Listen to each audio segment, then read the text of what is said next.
Hello everyone, my name is Big Head Code, and if you watch my review for the game Superhero X, you'll know that I get intrigued by overpriced games of obviously poor quality.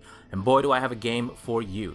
Today, I'm going to be talking about a game called Cruz Brothers. It's available now for the PC, PS4, and Xbox One, but don't buy this game on any platform.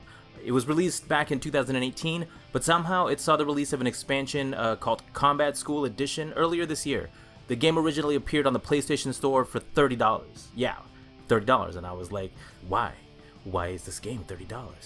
But as of June 2020, the game can be purchased on Steam for $9.99, which is still pretty high in my opinion, and on the PlayStation Store for $4.99, which is still pretty high in my opinion. But that's the only reason I bought this game. Also for journalistic purposes, so more people don't buy this game. My god, where to start? This game has so many issues. Graphically, the game is just really ugly to look at. Right from the first loading screen, you're presented with what looks like 4 or 5 different art styles, like jumbled together. It's like the developer of the game was like, everybody draw a dude, but don't tell anyone else what that dude looks like, and then we're just gonna use all those dudes in this game.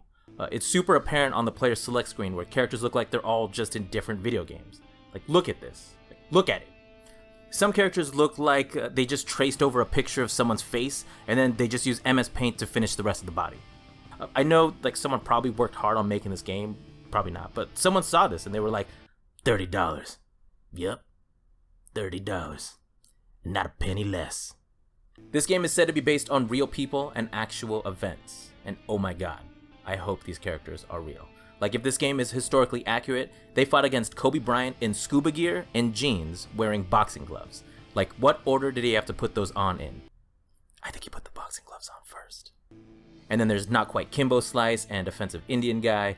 All the characters are in different biker gangs and underground clubs, and all this really happened. So these dudes live through the plots of Fight Club and Sons of Anarchy. $30.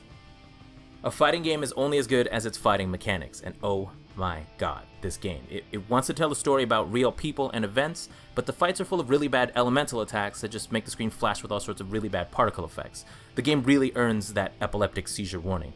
And much like in Superhero X, the developers of the Cruz Brothers decided it was best if characters just slide around on the ground like they're wearing ice skates, opposed to just like walking like normal people, because walking is boring. Human ice skates, not boring.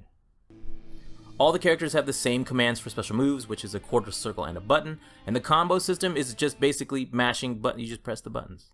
Just press the buttons. They also don't understand the concept of combos in this game. In almost every fighting game ever, combos usually consist of consecutive attacks all hitting in succession without being interrupted. In the Cruz Brothers, you can hit a guy and then just block for a couple seconds, just kind of wait. Combo. And the collision system is so bad, you'll be mashing your buttons and then you see your punches just go through your opponent. But they can punch you, because this game hates you.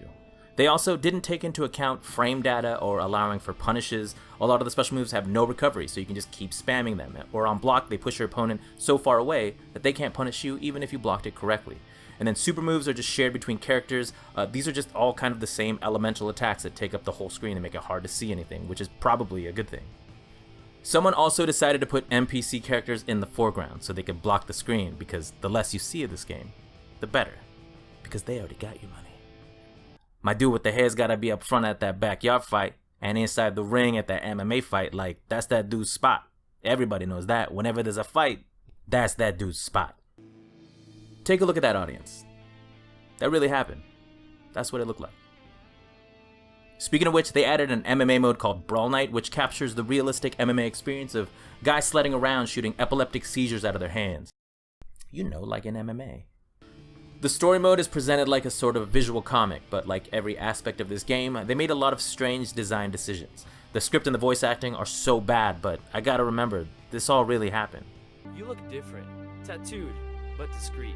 Your nail polish is flashy, but your earrings are delicate. Bro, that's exactly how that happened.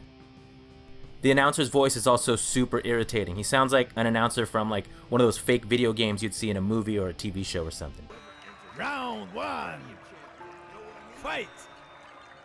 Round 1, fight! They would have been 100% better off just having no announcer.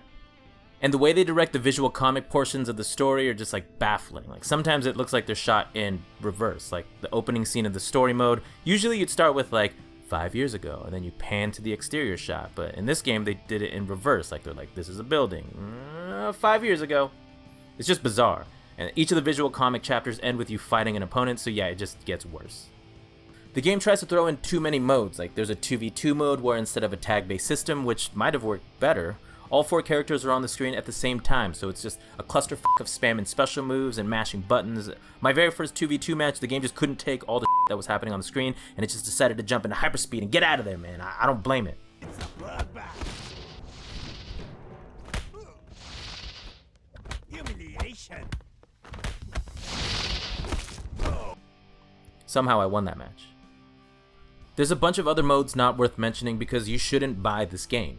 Maybe if they focused on one mode and getting a stronger fighting system, this game would be subpar, but it's just so bad in every single way. I still can't believe they charged $30 for this game.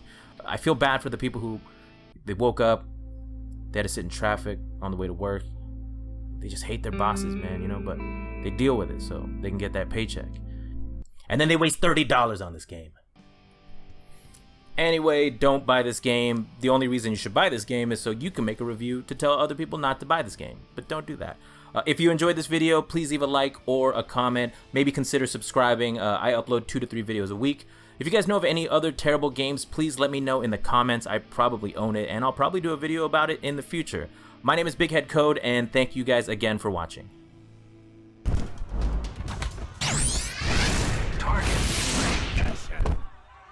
Blue corner wins. $30. Yep. $30. Not a penny less.